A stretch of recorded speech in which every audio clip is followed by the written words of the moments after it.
행복한 교회 승리하는 성도 여러분, 남가주 은혜로 교회에 오신 것을 환영합니다. 오늘은 9째 날 함께하는 153, 5월의 첫째 날 1일 금요일입니다.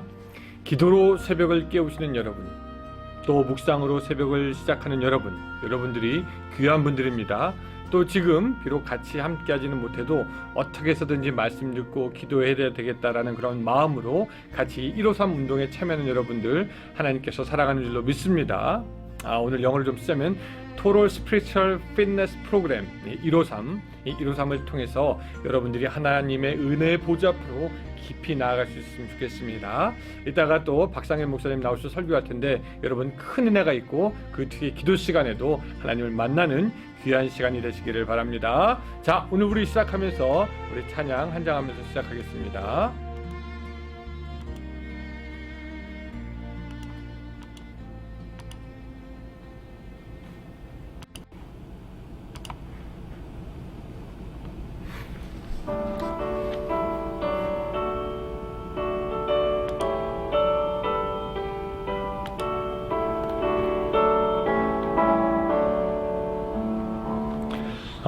내 맘속에 참된 평화 있네, 주 예수가 주신 평화. 시험 닥쳐와도 흔들리지 않아, 귀하다 이 평화 나. 주가 항상 계셔 내 맘속에, 주가 항상 계셔 기쁘다. 주 나의 맘에 계셔 위로하시네. 어찌 내가 주를 떠나 살까. 이 귀한 평화 내가 받고 보니 내 슬픔이 사라지고 마음의 기쁨 넘쳐 주를 찬양하네. 평화의 임금 예수. 주가 항상 계셔 내 맘속에, 주가 항상 계셔 기쁘다. 주 나의 맘에 계셔 위로하시네. 어찌 내가 주를 따라 살까.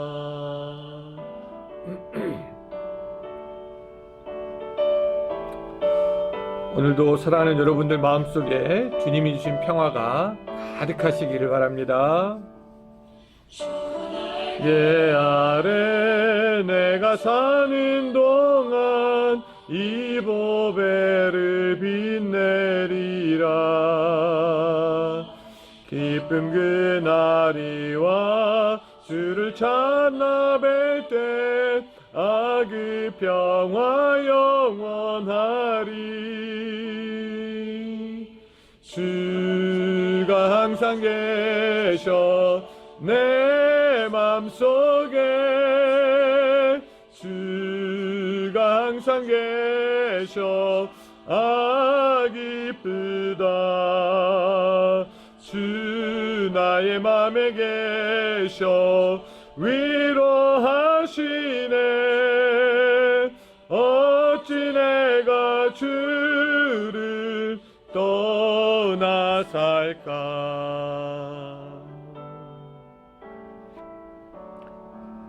아멘. 예, 박상현 목사님 나오셔서 말씀 증거하실 때 큰 은혜. 153 기도에 참여하시는 우리 은혜로교회 성도 여러분, 안녕하세요. 박상현 목사입니다. 오늘 우리 새벽에 함께 나눌 하나님의 말씀은 사도행전 11장 1절에서부터 18절까지의 말씀을 함께 나누겠습니다. 우리 함께 읽겠습니다. 11장 1절부터 다 같이 한 목소리로 읽겠습니다. 유대에 있는 사도들과 형제들이 이방인들도 하나님의 말씀을 받았다 함을 들었더니 베드로가 예루살렘에 올라갔을 때 할례자들이 비난하여 이르되 내가 무할례자의 집에 들어가 함께 먹었다 하니 베드로가 그들에게 이 일을 차례로 설명하여 이르되 내가 욥바시에서 기도할 때에 황홀한 중에 환상을 보니 큰 보자기 같은 그릇이 내 귀에 매어 하늘로부터 내려 내 앞에까지 드리어지거늘 이것을 주목하여 보니 땅에 네 발 가진 것과 들짐승과 기는 것과 공중에 나는 것들이 보이더라. 또 들으니 소리 있어 내게 이르되 베드로야 일어나 잡아 먹으라 하거늘 내가 이르되 주님 그럴 수 없나이다. 속되거나 깨끗하지 아니한 것은 결코 내 입에 들어간 일이 없나이다 하니 또 하늘로부터 두 번째 소리 있어 내게 이르되 하나님이 깨끗하게 하신 것을 내가 속되다고 하지 말라 하더라. 이런 일이 3번 있은 후에 모든 것이 다시 하늘로 끌려 올라가더라. 마침 3사람이 내가 유숙한 집 앞에 서 있으니 가이사랴에서 내게로 보낸 사람이라. 성령이 내게 명하사 아무 의심 말고 함께 가라 하시매 이 6 형제도 나와 함께 가서 그 사람의 집에 들어가니 그가 우리에게 말하기를 천사가 내 집에 서서 말하되 내가 사람을 욥바에 보내어 베드로라 하는 시몬을 청하라. 그가 너와 내 온 집이 구원받을 말씀을 내게 이르리라 함을 보았다 하거늘 내가 말을 시작할 때 성령이 그들에게 임하시기를 처음 우리에게 하신 것과 같이 하는지라. 내가 주의 말씀을 요하는 물로 세례를 베풀었으나 너희는 성령으로 세례를 받으리라 하신 것이 생각났노라. 그런즉 하나님이 우리가 주 예수 그리스도를 믿을 때에 주신 것과 같은 선물을 그들에게도 주셨으니 내가 누구에게 하나님을 능히 맡겠느냐 하더라. 그들이 이 말을 듣고 잠잠하여 하나님께 영광을 돌려 이르되 그러면 하나님께서 이방인에게도 생명 얻는 회개를 주셨도다 하니라. 아멘. 오늘은 사도행전 11장 1절부터 18절까지 좀 긴 말씀이긴 하지만 함께 읽었습니다. 이 말씀을 보면서 제가 생각난 것은 예전의 저의 모습이었습니다. 예전에 제가 처음 목사 안수를 받았을 때였을 겁니다. 그때 한 청년이 저에게 물었어요. 목사님, 방송으로 드리는 예배가 정말로 예배입니까? 라고 묻는 것이었습니다. 그때만 하더라도 방송으로 드리는 설교, 이것이 과연 우리가 드리는 예배일까? 저는 솔직히 이게 전통에도 맞지도 않고 방송으로 드리는 예배가 예배라는 느낌이 전혀 없었습니다. 그래서 저는 제가 생각할 때는 방송 설교는 그냥 바쁜 사람들 위한 일종의 어떤 도우미 역할인 것이지 이것이 온전한 예배는 될 수 없습니다라고 제가 이야기를 했던 적이 있었습니다. 그런데 요즘 이 코로나 사태를 경험하면서 우리가 원하든 원하지 않든 온라인으로 예배를 드리고 방송으로 예배를 드립니다.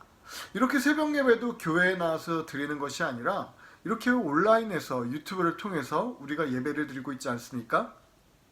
이런 상황이 되면서 제가 제 생각이 변화가 되어지는 것이죠. 온라인으로 드려지는 이 예배도 하나님이 기뻐하신 예배가 되어질 수 있구나.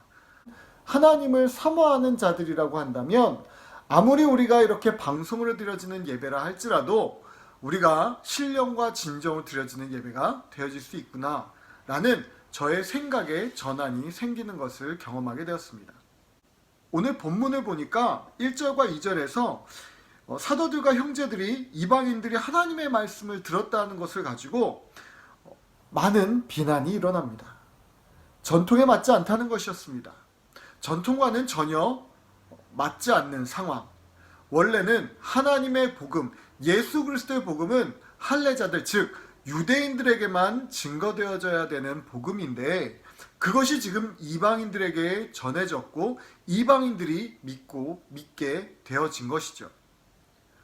그들에게는 아마 충격이었을 것입니다. 이전에 있었던 전통이 깨어지는 것이고 이전에 있었던 자신이 가지고 있던 모든 신념이 무너지는 상황이었기 때문입니다. 제가 잠깐 말씀드렸지만 제가 온라인 예배에 대한 생각이 바뀐 것처럼 이들에게서도 전도에 대한 개념이 바뀌기 시작하는 것이죠. 근데 그 결정적인 역할을 누가 했냐면 바로 사도들의 대표격인 베드로가 그 일을 감당하게 되는 것입니다. 오늘 제가 장황하게 읽었던 이 내용은 베드로의 경험이 나오는 장면입니다. 우리가 이 앞에서 이미 읽었던 장면이지만 다시 한번 우리가 읽으면서 베드로가 어떤 상황을 경험했는지, 또 그 경험을 어떻게 다른 그 유대인 기독교인들에게 설명을 하고 있는지를 우리는 볼 수 있는 것입니다. 그런데 베드로가 이야기했던 그 포커스는 뭐였냐면, 나는 원하지 않았지만 나도 나의 경험상, 나의 전통상으로는 그것이 아니었지만 하나님께서 나에게 말씀하셨고 성령님께서 나에게 지시하셨기 때문에 내가 이방인에게 갔고 이방인에게 복음을 증거하였다는 것입니다. 오늘 그래서 17절에 보니까 이렇게 이야기를 하는 것이죠. 그런즉 하나님이 우리가 주 예수 그리스도를 믿을 때에 주신 것과 같은 선물을 그들에게 주셨으니 내가 누구이기에 하나님을 능히 맡겠느냐 하더라. 자기가 행해서 자기가 이방인들에게 복음을 전한 그 행위가, 그것이 전통에 맞지 않지만 결국 이것은 누구의 일이었냐면 하나님의 일이었고 나는 그것에 순종하였다는 것입니다. 오늘 우리가 이렇게 온라인 예배를 드리면서 이것도 어떻게 보면 하나님께서 우리에게 말씀하시는 것일 수도 있습니다. 하나님께서 우리가 이제는 어떤 성전이 아니라, 성전에 모이는 것도 물론 중요하고 성전에 모여서 예배드리는 건 물론 중요하지만 그래도 이렇게 우리가 방송을 통해서 하나님께 예배하는 것, 이것도 정말 중요하고, 우리가 하나님 말씀을 사모하고 하나님 앞에 나아가 교제하고 기도하는 것이 장소를 떠나서 정말 우리의 그 처한 현실 가운데서 하나님 만나고자 하는 그 만남, 그것이 중요하다는 것을 우리에게 깨닫게 해주시는 것이죠. 사랑하는 성도 여러분, 우리가 이런 방송을 통해서, 유튜브를 통해서 하나님을 만나고 하나님의 말씀을 듣고 예배하지만 이것도 정말 중요한 예배입니다. 이 예배를 우리가 더욱더 사모하고 소중하게 생각했으면 좋겠습니다. 오늘 이 새벽에 우리가 이 방송을 통해서 하나님의 말씀을 듣고 함께 기도하지만 이 모임을 통해서, 아니 이 방송을 듣는 모든 사람들이 우리가 합심하여서 기도하고 또 합심으로 하나님께 나아간다면 하나님은 우리를 통해서 더욱더 놀라운 일들을 계획하실 것입니다. 우리가 성전에 모였을 때는 사실 20명, 아니 그 주변에 모일 수 있는 인원에 한계가 있었습니다. 그런데 요즘 우리가 주일날 예배 드릴 때 어떻습니까? 멀리 동부에서도 또 함께 예배를 드리고 또 일본에서도 예배를 드리시고 세계 곳곳 어느 곳에서도 함께 예배를 드리는 예배의 공동체가 세워지고 있지 않습니까? 이것이 얼마나 놀라운 성령의 역사입니까? 이 놀라운 성령의 역사, 이것을 우리가 전통에 맞지 않는다고, 우리의 신앙적 그 생각과 맞지 않는다고 배제하는 것이 아니라 우리가 더욱더 이것들을 활용해서 하나님의 말씀을 증거할 수 있는 그런 우리 믿음의 성도들이 되어지기를 예수님의 이름으로 축원드립니다. 마지막으로 또 이 18절에 보니까 이렇게 이야기합니다. 그들이 이 말을 듣고 잠잠하여 하나님께 영광을 돌려 이르되 라고 이야기하고 있습니다. 이들은 결국 누구에게 영광을 돌리고 있습니까? 하나님께 영광을 돌리고 있다는 거죠. 요즘에 이 코로나 사태를 통해서 많은 사람들이 힘들어하다 보니까 많은 사람들이 하나님을 원망합니다. 하나님, 도대체 이 상황을 통해서 왜 우리에게 이런 시련을 주십니까? 왜 이런 고통을 주십니까? 하면서 많은 사람들이 힘들어하고 하나님을 원망하죠. 그런데 우리가 이 시기를 통해서 정말 하나님께 원망할 것밖에 없습니까? 하나님께 감사할 게 없습니까? 저는 오히려 감사가 더 넘치는 것 같습니다. 솔직히 저는 이 코로나 사태를 지나면서 이전보다 더 많은 그 힘듦이 있습니다. 육체적으로요. 코로나 이전보다 오히려 저는 더 일을 많이 하고 있거든요. 일을 더 많이 하고 또 바쁜 시간들을 보내다 보니까 육체적으로 많이 힘들고 정신적으로 많이 지칩니다. 그런데 이전에 우리가 하지 못했던 이 새벽 예배를 우리가 함을 통해서 매일 아침에 목사님의 말씀을 듣고 또 함께 묵상하고 함께 기도하는 이 시간을 통해서 제 영혼이 살아나고 또 정신적으로 지쳐있는 그 지침이 또 이 말씀과 예배를 통해서 회복되어지는 것들을 보면서 얼마나 감사가 넘치는지 모르겠습니다. 이 아침 시간이 저에게 너무나 소중하더라고요. 저뿐만 그런 것 같지는 않습니다. 이 방송을 함께 듣고 또 함께 예배 드리시는 모든 분들이 저와 동일한 마음일 줄로 믿습니다. 이 방송을 듣는 우리 153 기도회 식구들, 성도 여러분, 우리가 어떠한 상황 가운데 있든지 어떠한 환경 가운데 있든지 정말 날마다 하나님께 감사하는 일들이 넘치길 소망합니다. 우리가 경험하는 이 모든 것들은 하나님이 우리에게 주신 것임을 우리가 잊지 않았으면 좋겠습니다. 이 상황 가운데서 더욱더 하나님을 바라보고 하나님께 찬양할 수 있는 믿음의 성도들이 되어지기를 예수님의 이름으로 축복합니다. 기도하겠습니다. 하나님 감사합니다. 오늘 이 새벽에도 우리가 하나님의 말씀을 함께 나눌 수 있게 하여 주시고 또 성령의 음성을 듣게 하시니 감사합니다. 우리가 전통이 아니라 교리가 아니라 물론 전통과 교리가 중요하지만 그것보다 더 우선적으로 하나님의 음성에 더욱더 귀를 기울이게 하여 주시고 성령의 말씀에 우리가 더욱더 민감하게 반응하게 하여 주시옵소서. 우리의 생각이 앞서지 않게 하여 주시고 하나님의 생각, 하나님의 마음이 더욱 앞서게 하여 주시옵소서. 그래서 더욱더 우리가 하나님의 말씀에 순종함으로 성령님의 음성에 순종함으로 날마다 감사가 넘치게 하시고 또 성령의 역사를 경험하는 놀라운 부흥의 불길들이 각 가정 가운데서 각 처소에서 일어나게 하여 주시옵소서. 감사하며 예수님의 이름으로 기도합니다. 계속해서 우리 함께 기도하겠습니다.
주